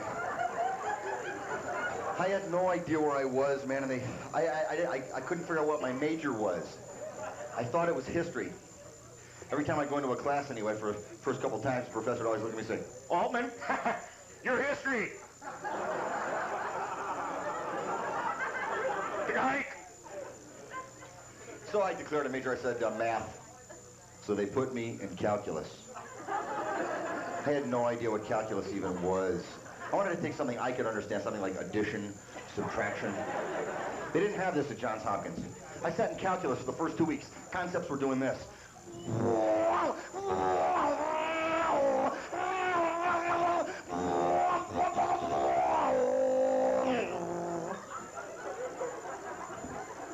Started wearing sunglasses after about a month, you know. People had no idea who I was. By the time I took the first midterm, I just flat turned into Jack Nicholson. I was asking questions like, pardon me, professor, but could you tell me what the fuck is going on here? I'm talking about all these imaginary numbers. I'd just like to find a few I could see. Whoa.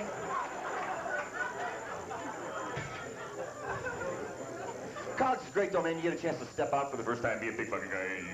You know, you get out, date women for the first time, and try to be a man, have an experience. Let me ask the girls here a question, because that was the first time I ever had sex when I was like freshman year. Let me ask the girls a question. Girls, bottom line, first time, you think it's more difficult for the girl or the guy? The guy. See, I agree with that. I think it is hard for the. It is much more difficult. No, the guy. See, bottom line, girls, first time for you, you really don't have to be good. You just have to be there. This is perfectly acceptable.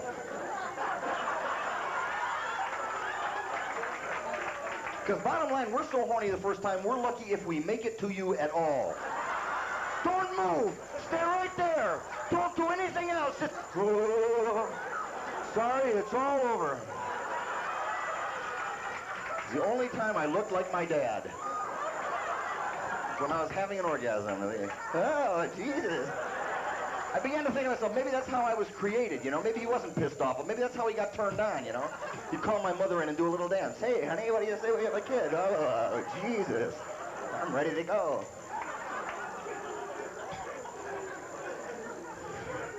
That would be great if you could make up a little orgasm button. Imagine that you had a little orgasm, you could push a button. Because, see, bottom line, you're having an orgasm. There's nobody that can be. Tom Selleck is an asshole when he's coming. It's like, yeah, yeah. You have this little button you just push, you know. Whoever you're standing in front, you go back and see your 4th grade teacher, you know, like, oh, hi, Miss Devereaux, how are you? Oh, I'm very good. Nice to see you again, you scumbag.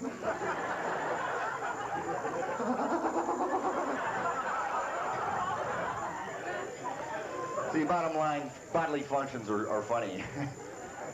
You can stand up here all night, you know, Mort Saul could come in here and tell the most erudite joke in the world, not as funny as your boss farting at work. Farts are funny, especially when important people do them, you know? The more important the person, the... I would never fail to miss a news conference if I thought Ronald Reagan was just going to slip one out, you know? Imagine that? Well, oh. Well, there I go again. I mean, presidents must do them. Carter looked like he was holding on to one for 4 years.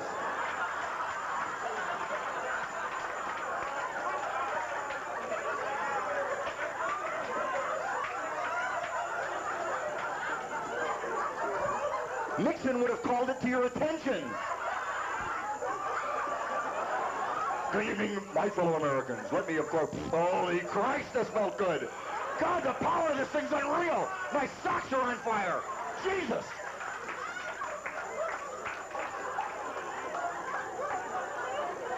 We can beat the Russians with this. How'd you like to wake up in the middle of the night, girls, and find him lying next to you? Just his head. I'm a very good lover. I fucked over 200 million Americans.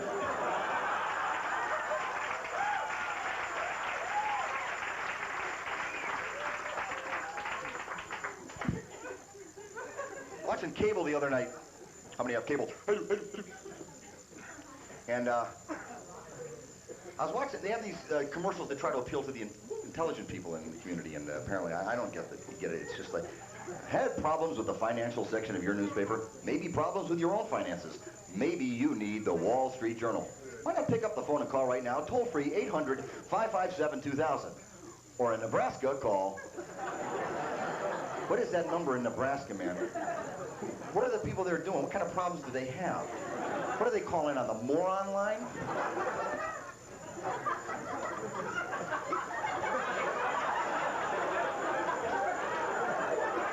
Hello? My name is Roy. Is this the Wall Street Journal? Yeah, I'm here in Omaha. No, we don't read. Do you sell wallpaper?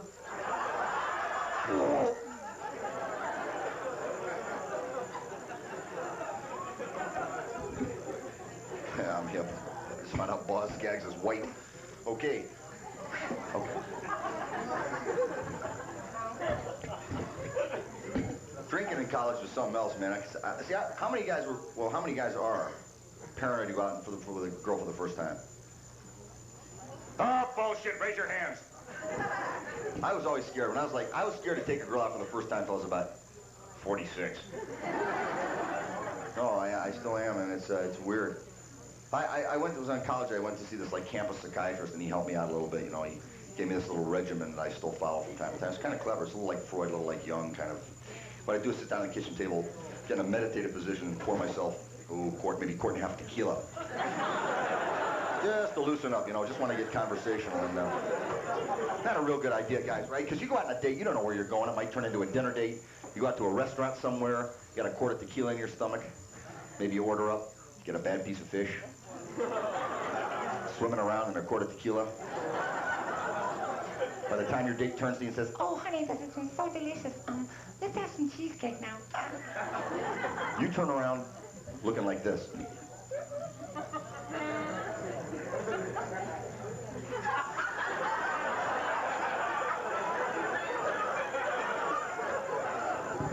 Please help me. Please help me. See, there's no way to be cool and nauseous at the same time. We forget this, don't we? Because we think it'd be very cool. You can't fake being sick to your stomach. You can fake other things like indigestion or gas. You can talk over that, right? God bless you, no? Blue is your color. But you can't all of a sudden just turn to your date and go, No, honey, I feel pretty good. I feel pretty good. Please help me. You ever try and smile when you can't smile? Like, and you get sentimental, inappropriate. It's like, I love you. I love you. Please help me. My advice, man, is get out of there. Don't hang around. Get into the men's room. Make up any excuse. Honey, I feel pretty good. I'm going to the men's room now. Put on some lipstick. Please help me. Get into the bathroom. Bottom line, you're looking for one thing, man, the inside of the toilet bowl. Your head is like a cruise missile. It's like, please help me, God. Don't let me die here. Your eyes are rolled back. You're making sounds you've never... You look like a goddamn bus driver. It's like, please help me. Finally, somebody comes in that looks like your dad.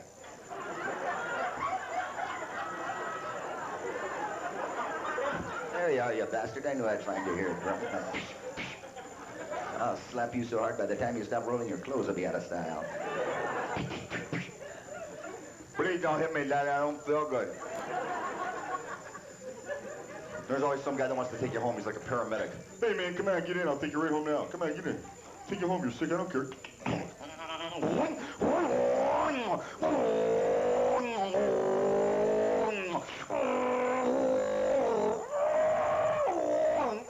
you feel okay, buddy? Yeah, I feel pretty good. Please help me.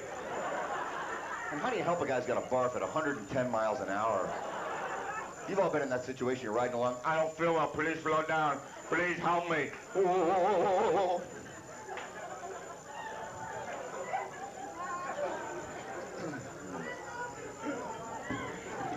Guy who's sick now. Ladies and gentlemen, the next heavyweight champion of the world.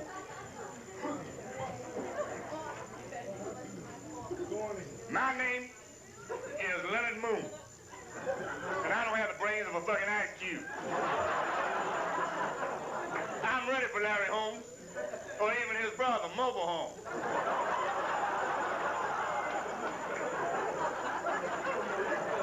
How do I spell relief? I don't know. Many of you have recognized me from my film career. I played the meat in Rocky. I know I must win this fight against Larry's Holmes. Go back to my former job in the U.S. Navy as an anchor. I'm the greatest boxer of all time. My record now is 2, 22, 3, and 15. 2 wins, 22 losses, 3 draws, and 15 downs. I said Bucket City to Motel 6. I left no call, Paul. But I love baseball, too. My favorite team is the Minnesota Twins. But I've never seen them both together.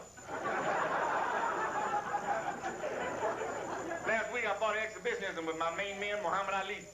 He is old but mighty fast. He accidentally hit me in my head over 987 times. Caused me to see stars, moon, monkeys, and old Popeye cartoons. After this bout with Ali, many doctors have stepped into the ring and said to me, Leonard,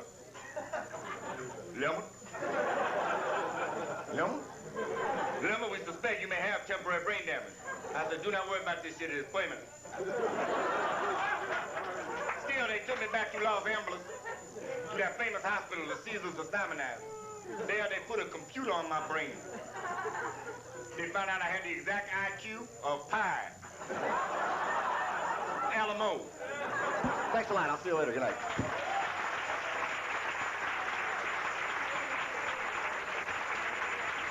Jeff Altman, Monday night, Letterman Show. Take a look. In town, Big Jeff Altman. Wow, wow. I'm a Clowers Wow. Imagine, sir, you seem presentable. Tell us why we should hire you. Well, I'm a hard worker, I have a lot of experience, and I'm a Wow. Our family never had a dog, but to make up for it, my father would urinate on the couch.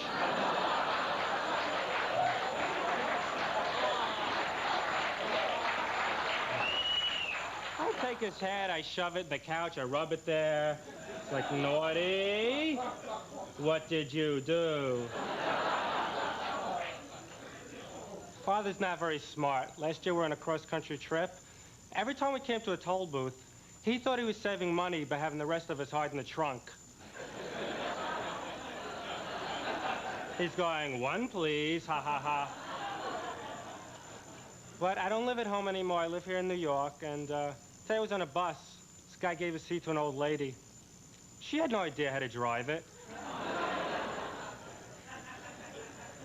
And I have cockroaches in my apartment. This happens a lot. The other night, I'm spraying this cockroach at Raid. It's not killing him. He's moving all over the place. I'm using up all the Raid on him. Finally, though, I see why this happens. I see in the corner there's another roach making mine move with a remote control box.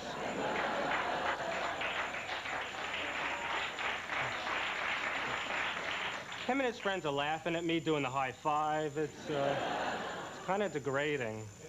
New York, that's where the movie Superman took place. I think if New York really did have a Superman, they'd take advantage of him. Imagine you see him in the street. Hey, there's Superman. Let's go to the top of the building, jump off, and he'll catch us. Soon New York would be like an amusement park. 90 people falling from the sky, swatting them back up. Come on, guys, stop it. After a while, what would happen to those really sick New Yorkers, they would stand at the bottom of a building dressed up as Superman.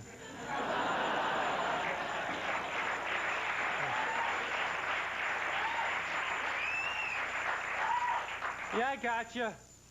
Yee. I'm assuming when you jump off a building, you go yee. So, trying to meet girls. I've been, you know, with the bodybuilding. Now, you know what I hate about being skinny? When people ask me questions you don't ask other people. They go to me, how much do you weigh? What do I have to tell them so they could go, oh, God.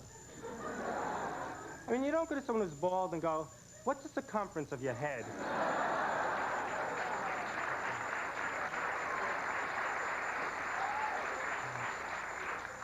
I don't know.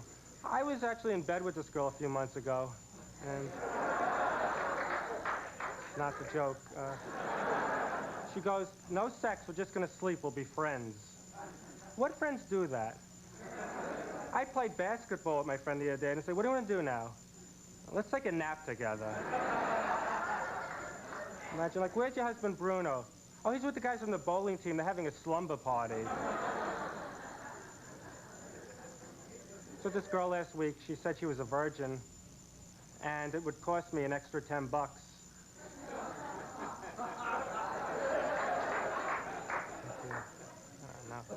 Oh yeah, my mother, she caught my father in bed with another woman. So that night she made the two of them sleep on the couch. And you remember our couch. Well, you've been severely great. Thank you very much.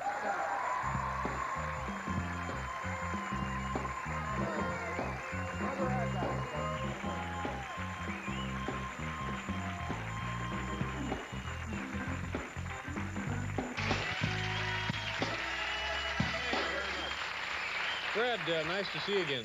Thank you very much. Come back again. Very funny man. Good luck to you, sir. I want to also thank John Cleese and Letitia Causey, Bill Wendell, our announcer, and, of course, Paul Schaefer in the band. And an extra special thanks to you folks in the studio audience. We really, really appreciate you helping us get through the show tonight. Have a nice evening, folks. We'll see you tomorrow with Robin Williams. Good night.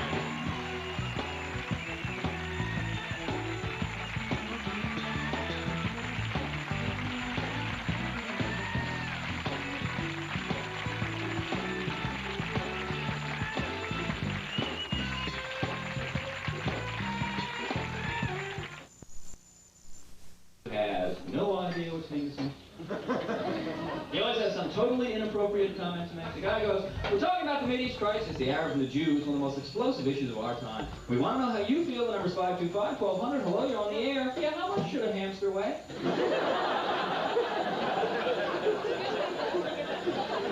Sorry, over that pertains. Yeah, well, mine's up to 78 pounds. I think it might be a Wolverine. Some of those shows, they have a guest on who's so boring your radio dial changes by itself. And the host is begging people to call in. Once again, that number in Europe is Dusseldorf 9. And we'll be here Labor Day talking about plywood. Stay with us. You can see dumb signs you driving. I came across 42nd Street tonight. Went by an adult bookstore. Get this sign. They had rows and rows of porno books. Next to that was a sign that said, under new management. Like the average pervert is going to be affected by this marketing technique. Well, I want to try that porn shop? No, I hear the management is terrible. They've got no librarian. They're not using the Dewey Decimal System. But fine, they got good books, good women. I don't care. I'm not happy with their corporate structure. No, let's go flash somebody. And you can see dumb signs everywhere you go. I was in Gettysburg, Pennsylvania recently, where they had the Battle of the Civil War. Battlefield's now a national monument, right by the parking lot. There's a sign in the parking lot that says, tours available from licensed guides. Are they having a problem with unlicensed guides? Are guides sneaking onto the battlefield, giving out bogus information? Gang, over here, this is where Hitler was shot. See this pond? That's Pearl Harbor. Move it out. Check out the Alamo now. Stay with the Twin. Some signs are just repetitive, redundant. I went to Denny's once. They had the most repetitive sign I've ever seen. 2 parts. The top part said Denny's open 24 hours. Underneath that was a sign that said always open. There's a sign that needs both signs? Just some confused guy outside going, let's see, Denny's open 24 hours.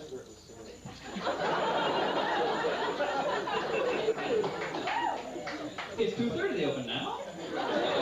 The White's is always open in that grade. Yeah. Guess they have different hours on the weekend, those guys do. See, what I can't figure out is the thought process, the logic. What were they so afraid of if they just put up a sign that said simply open 24 hours? Were they afraid of some incredibly precise guy was going to come in during the vernal equinox? And go, you know, guys, today is 3 seconds longer than 24 hours. You going to be open?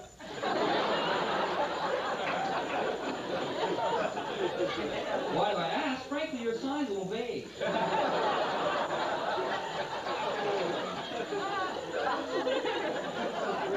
And 24-hour places is interesting. The other day, I drove by a 24-hour motel. Is there a motel that isn't open 24 hours? That could take the edge off your vacation. You're in bed tonight, 3 a.m., some guy comes in with a flashlight. Folks, let's go. It's like that.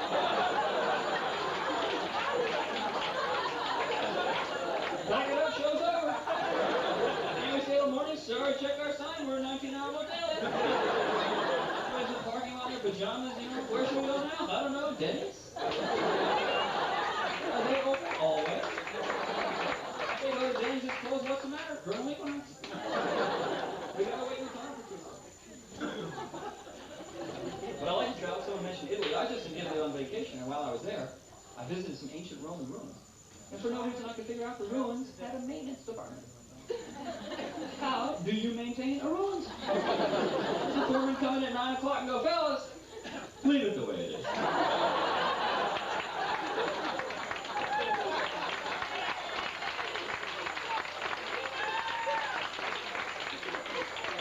That seems to generate the most business. I like travels in Cleveland. I did something in Cleveland I'd never done before. I went bowling by myself. You ever do that? I come home all alone and actually wrote my name on the score sheet. Was I afraid I couldn't remember whose turn it was? Look at my roll ball, sit down for 5 minutes and go, come on, who's up? I am so tired of waiting. I got a 300 game going because I'm also keeping score. And now, if you're a bad bowler, you can be further embarrassed by that overhead projection of the score sheet they have. Roll that thing up 100 times, and everybody in the alley can get a shot-by-shot breakdown of your 68. You know, you walk by going, nice score, 13 gutter balls, you were hot. And bowling's not a rough sport. I'm always amazed I read the paper that one of the pro bowlers can't compete because he's injured. How did he get hurt? Bob, what happened? Oh, I got sucked into the ball return chute. The lane attendant put the hand dryer on reverse, blew me out of the water. I felt so silly. Ran into a guy in Cleveland I hadn't seen in 10 years. You know, you always say the same thing in that situation. Small world, I can't believe I'm seeing you here. What a small world. What a dumb thing is that? You must pass 800 people a day you've never met. Do you ever say to one of them, you know, it's a big world? I've never met you once. You can't believe how big the world is. You are a total stranger. The world is humongous. 6 billion people we've never met. What are the odds?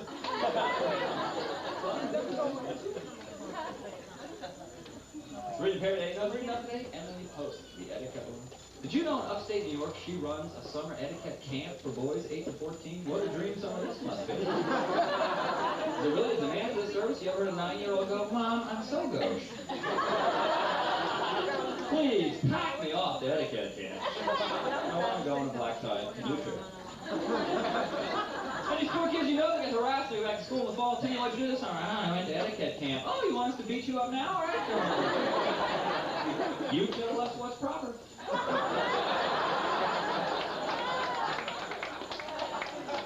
Because kids get in a funny situation. You hear about this kid that just found this kid in India being raised by wolves. I guess in India they don't have real strict adoption procedures. I'd like to adopt a child, sir. You'll have to take a seat next to that squirrel.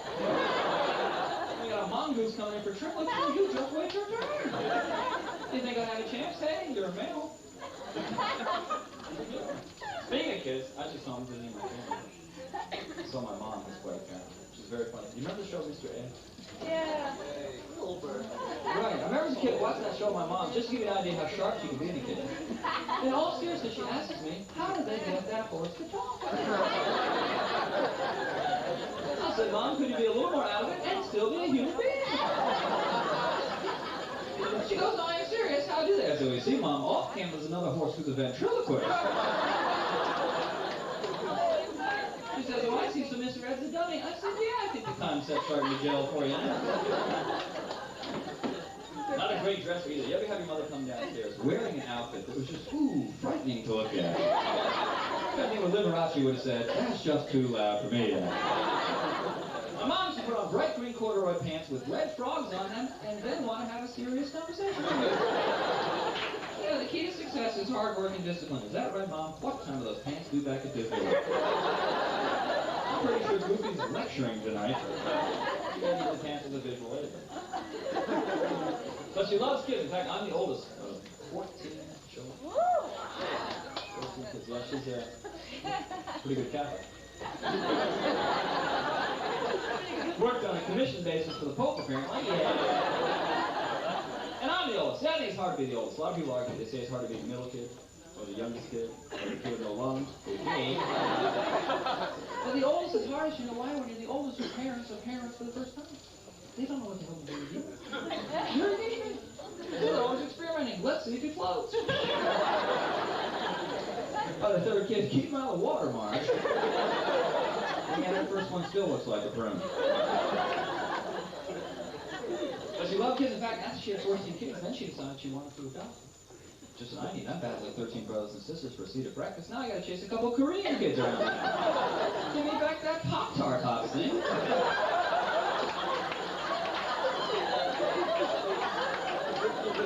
See, first, get this, I'm a U.S. citizen. You don't even have a green card. She keeps stealing my breakfast, I'm calling her a drink. See, because food's a problem in a big family. Let's say you wanted 3 kids and your dad buys you a dozen donuts. Each kid can see what they afford. In our house with 14 kids and a dozen donuts, we actually had to have a donut raffle.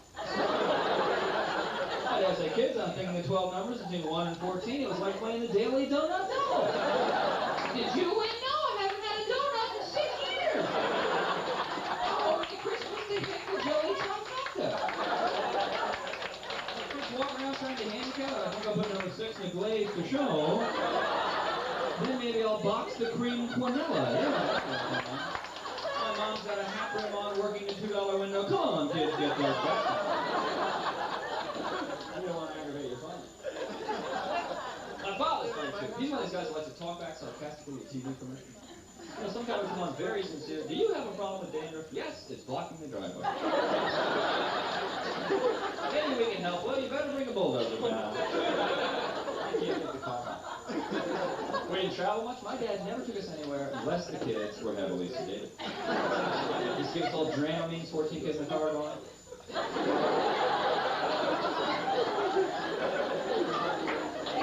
Get the kids, Grandma. Great, stack them in a corner. We'll get them out later, play dominoes with them. They keep bugging you for donuts, don't you feed them? We used to wear out dentists. I went to dentistry. You know, my dentist is one of these guys who's always coming up with problems I think he could figure out on his own. He works in my mouth for an hour with some sharp thing with a hook on it. Then he says, kind of amazed, your gums are bleeding. No, you don't suspect a connection to that spike you stuck in there. I think we can solve this puzzle without the FBI. Then he goes, I got a drill. You want a shot of Novocaine? No, I want a shot of you getting a diploma.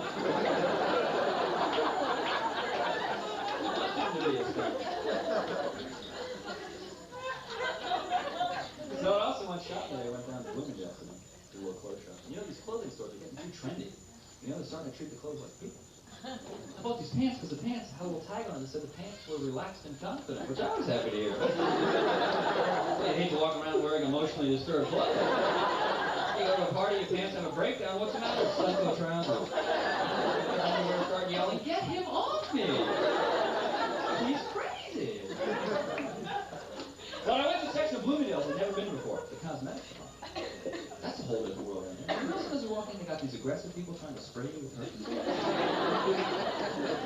What a pain! Would you like to try the new fragrance from Calvin Klein? No thanks. Wrong answer.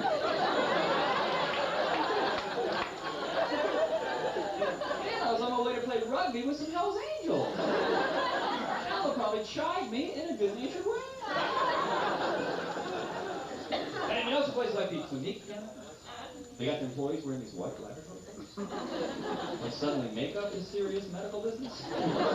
You want a new blush? Ooh, we may need a urine sample.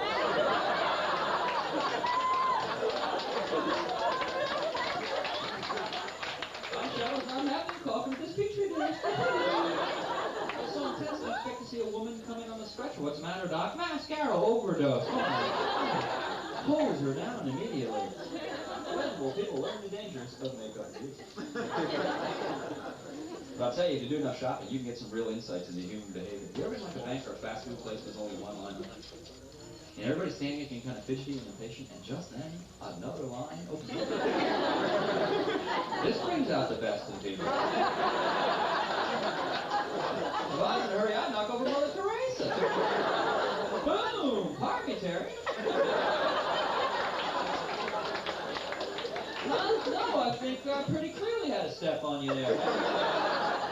Oh, I know you're for same, but I'm double parked. Let's take care of my needs, friend man. Hey, Joe, get your tax forms yet for 85? I love the tax form where it says, if you want the IRS to figure your taxes. Stop here and sign below. Here's a good financial move. It's like saying an auto mechanic estimate. No, you just do the work and charge whatever you think is good. I'm a schmuck. Pluck me.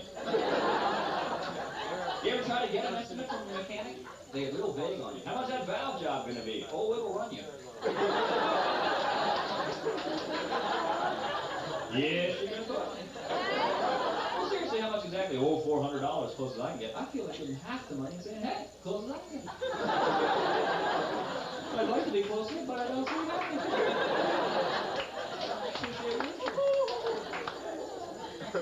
Driving slang, I'll tell you, let's see if you people are working on it. I was walking down 2nd Avenue tonight to the club. A couple blocks away while I was walking, heard a good 3 seconds of a car trying to screech to a stop, you know, good. How many feel a little cheated if you don't hear a nice...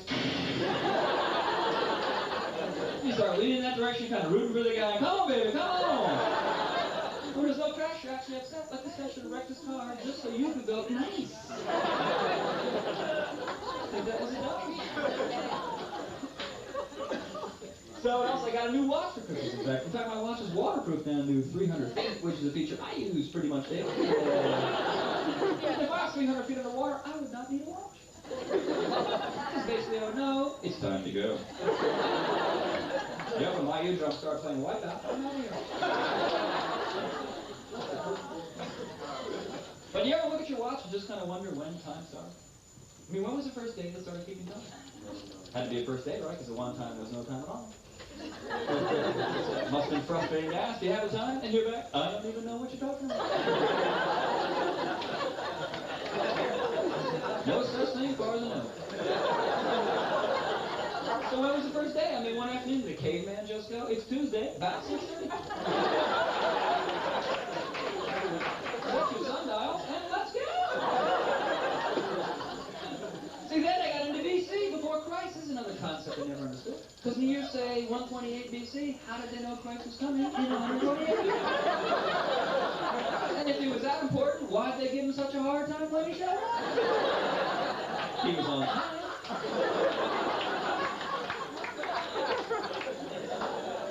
Well, anyway, you folks have been a lot of fun. I hope you enjoyed this.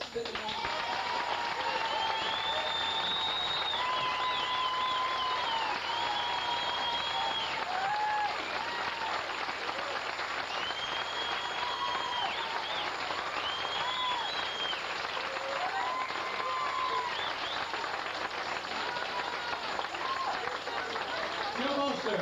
One more time for Joe Bolster.